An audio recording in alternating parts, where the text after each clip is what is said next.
Assalamualaikum warahmatullahi wabarakatuh. Di video kali ini saya bakal ngejelasin tentang arti dari diplomasi dan siapa yang bekerja dari diplomasi tersebut. Mari kita simak penjelasannya. Apa sih arti dari diplomasi itu? Diplomasi adalah praktik untuk menjalin relasi dengan pihak lain atau sebuah negara melalui kerjasama, dialog, dan juga bernegosiasi untuk mencapai tujuan yang menguntungkan sesuai dengan kepentingan masing-masing dari pihak tersebut.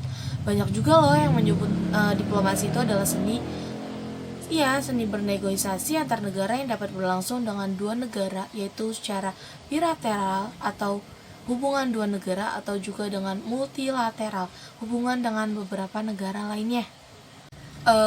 Kautilya, ahli strategi politik di masa dinasti Mauryan di India, memaparkan ada empat motif dari diplomasi tersebut. Yang pertama itu ada acquisition, yang artinya tujuan diplomasi adalah untuk membuat hubungan dengan negara lain, hubungan diplomatik.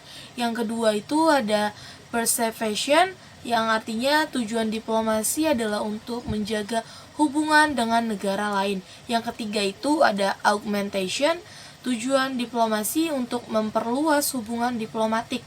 Dan yang terakhir itu ada proper distribution, yang artinya tujuan diplomasi adalah harmoni dan perdamaian. Selanjutnya kita pelajarin yuk metode dari diplomasi. Metodenya itu ada dua. Yang pertama itu track first diplomation, yang menjabarkan first track diplomasi melibatkan pemerintah dengan pemerintah, government to government. Sifatnya rahasia dan biasanya digunakan untuk mengakhiri suatu konflik dan pertikaian. Dan yang selanjutnya itu ada first track diplomation, menekankan peran penting negara dalam mengadakan negosiasi, menjaga dan memelihara perdamaian.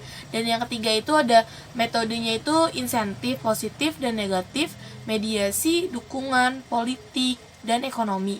Dan yang track second diplomasi atau public diplomasi, yang pertama itu ada diplomasi publik, didefinisikan sebagai upaya pencapaian kepentingan nasional suatu negara melalui understanding, informing, dan influence foreign audience. Diplomasi publik lebih ditekankan pada government to people atau bahkan people to people relation. Dan yang kedua itu ada diplomasi publik, bertujuan untuk mencari teman di kalangan masyarakat negara lain yang dapat memberikan kontribusi bagi upaya membangun hubungan baik dengan negara lain.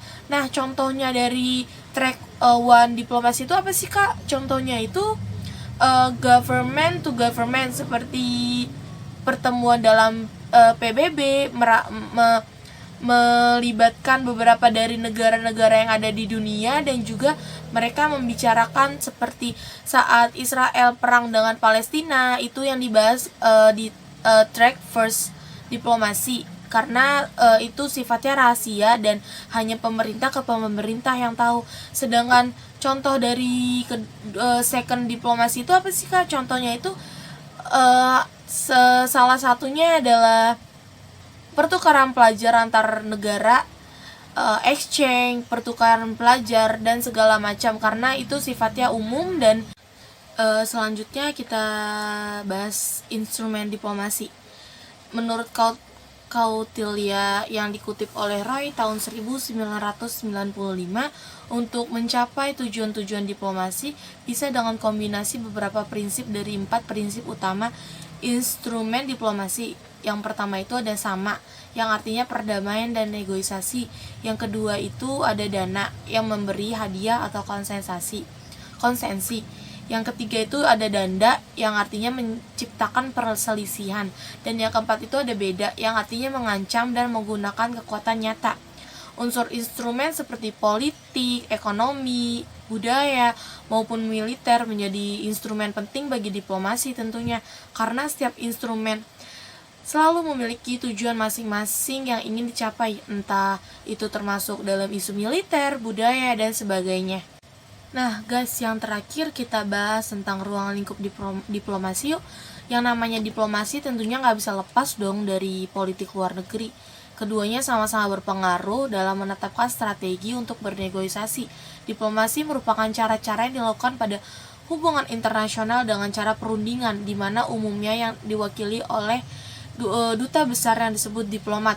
Diplomasi merupakan cara berkomunikasi yang dilakukan antar berbagai pihak yang memiliki kepentingan dengan wakil-wakil yang telah diakui. Dengan begitu, maka dapat terselesaikanlah berbagai perbedaan dan dapat menjamin kepentingan negara-negara melalui negosiasi.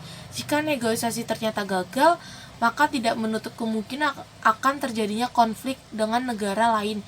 Contohnya seperti perang dan lainnya.